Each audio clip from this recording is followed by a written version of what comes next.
उभं करणं म्हणजे काय असतं ते?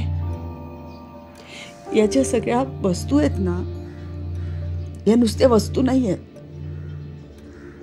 I loved my home. मला वाटतं मी मरेन त्याच्याशिवाय.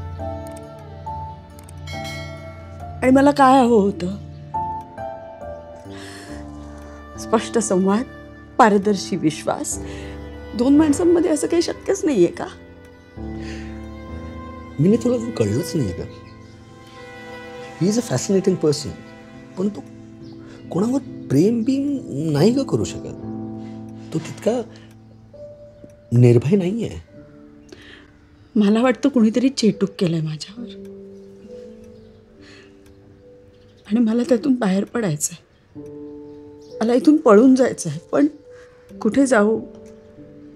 तिथे गेले तरी काय? ते घर माझं नाहीच. मुंबईला माझ्याबरोबर चल असं म्हटलं असतं, पण तुझा नकार काय मला माहीत नाही आहे. आणि ऑनेस्टली मी काही चेटूक वगैरे करू शकत नाही आहे.